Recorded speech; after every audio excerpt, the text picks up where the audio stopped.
Bonjour à tous et à toutes, bienvenue dans cette nouvelle vidéo sur RR Studio. Donc ça va être la dernière de la partie probabilité et puis des fonctions qui sont utilisées pour calculer des probas. Et là aujourd'hui on va voir comment calculer des quantiles en fait.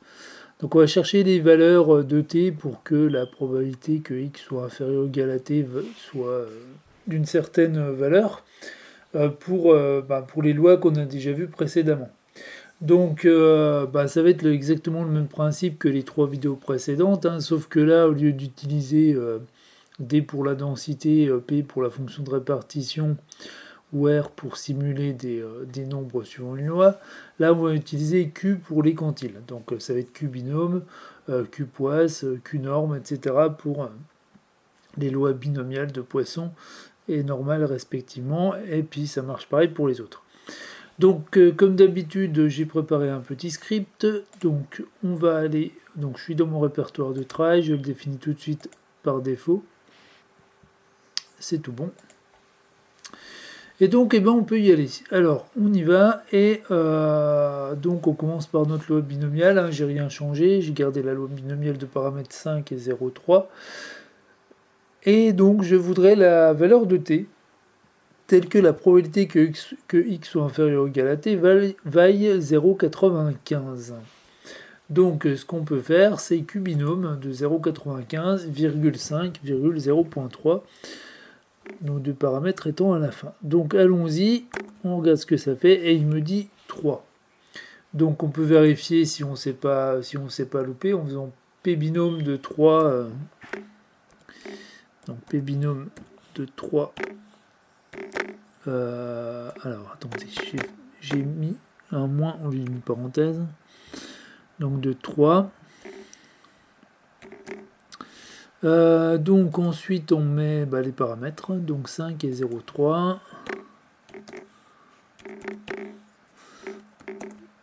Voilà, et donc on trouve 0,96, donc on voit que on a bien ce qu'on cherchait, puisque si on prend la valeur inférieure pour 2, on va être en dessous 0,95. Donc là c'est tout bon. Donc voilà, donc c'était pour vous montrer, hein, si vous avez un doute, hein, vous pouvez utiliser la fonction de répartition pour vérifier, comme je viens de le faire là. Bon, après j'ai changé un petit peu, donc au lieu de donc pour la loi de Poisson, au lieu de prendre 0,95, j'ai pris 0,975, loi de Poisson de paramètre 1,5. Donc comme vous en doutez, ça va être Q poise de 0,975, donc 1,5, ce qui nous donne 4. Donc à nouveau, on pourrait vérifier que c'est bon. Vous pouvez vérifier ça de toute façon maintenant avec la fonction ppoise, hein, comme je l'ai fait. Ça peut être un petit exercice.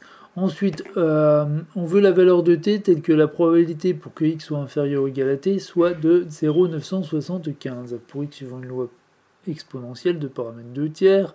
Donc j'ai gardé encore 0,975. Donc ça va être qexp de 0,975,2 tiers. Et on trouve que ça fait 5,53 et quelque chose derrière. Ok. Très bien. Alors après, donc j'ai pris une loi normale centrée réduite, j'ai pris la célèbre valeur 0,95, puis on va chercher à quel quantile ça correspond, quelle valeur de t. Et donc j'ai mis aussi, ça c'est un reliquat de la vidéo précédente parce que j'ai repris le script identique, voilà, je vais l'enlever. Donc on va juste prendre 0,95, hein. Et si vous voulez mettre plusieurs nombres, hein, vous voulez trouver plusieurs quantiles, vous mettez un vecteur de nombre dedans, hein, ça marche pareil comme on avait fait pour la fonction de répartition dans l'exemple sur la loi normale. Il n'y a aucun souci de ce côté-là. Donc allons-y. Donc on retrouve notre 1,60, 1,64, 1,65, 1,64. Donc si on voulait par exemple 0,975, donc ça va être Q norme, retrouver notre célèbre valeur, hein, de 0,975,0,1. Donc à nouveau, hein, là c'est les quantiles pour la... Donc c'est l'inverse de la fonction de répartition, enfin inverse entre guillemets, hein. Vous m'avez compris. c'est le contraire de la fonction de répartition en fait, hein. On cherche la valeur de t, et donc du coup c'est bien toute l'aire sous la courbe jusqu'à la valeur de t, quoi. Donc 1,96, on retrouve notre 1,96, le célèbre nombre pour la loi normale. Alors ensuite j'ai pris une autre loi normale, hein, comme j'avais fait, donc paramètre 5,4, donc 5,4, 4 étant la variance, donc sigma au carré. Donc pour R, il faut que je prenne 2, hein, pour l'écart type. Et puis donc j'ai changé un petit peu, j'ai pris 0,75 histoire de changer un peu, mais bon, c'est pas très usuel, mais c'est pas grave. Voilà, et on trouve 6,35 à peu près.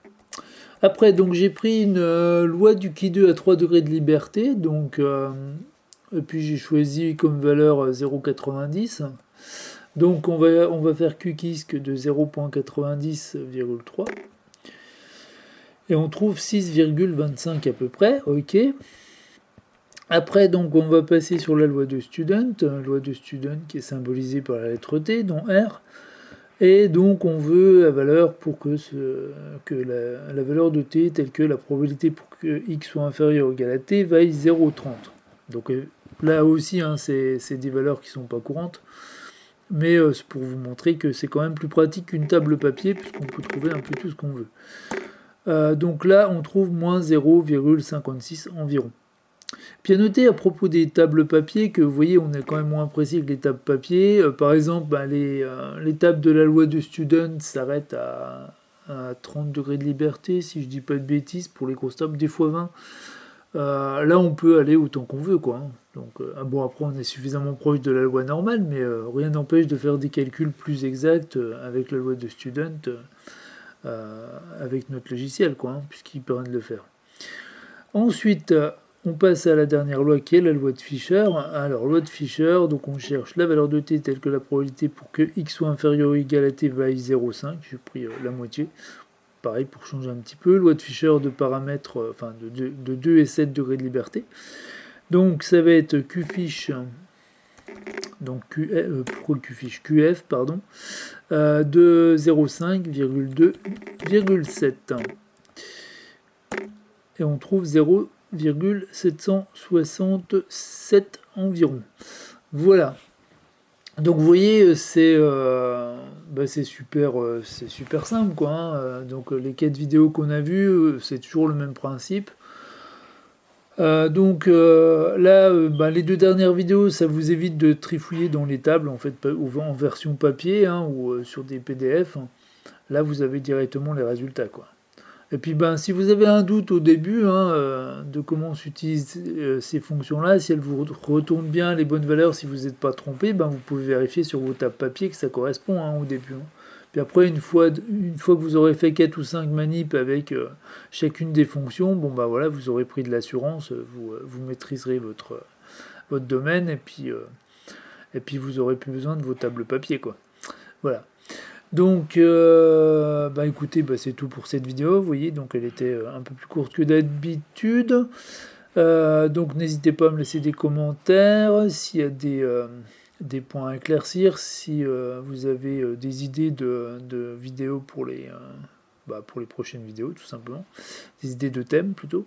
Et puis parce que comme je vous dis tout le temps, hein, moi j'ai plein d'idées, mais bon, l'idéal c'est quand même que ça colle avec ce que vous aimeriez voir. Et puis donc n'hésitez pas à vous abonner à la chaîne, et n'hésitez pas non plus à vous abonner à la mailing list. Il y a un mail qui va vous parvenir, les abonnés, sous peu. Et puis donc mailing list, et puis donc oui, hein, mon livre sur R toujours disponible sur Amazon.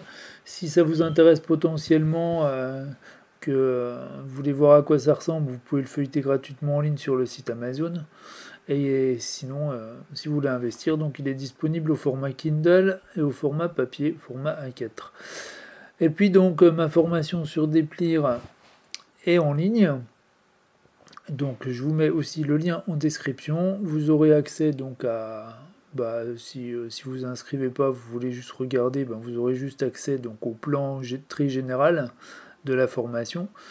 Et puis ceux qui sont abonnés à la mailing list, dans le mail que je vais envoyer cette semaine, je vous remettrai le lien vers mon Google Drive pour récupérer donc pour ceux que ça intéresse, pour récupérer donc le plan détaillé de la formation et puis aussi la mind map de la formation. Voilà. Donc voilà, n'hésitez pas à aller jeter un coup d'œil. Voilà, donc il me reste à vous dire à bientôt pour une prochaine vidéo. Prenez bien soin de vous en ces temps de Covid. Et puis donc à très vite.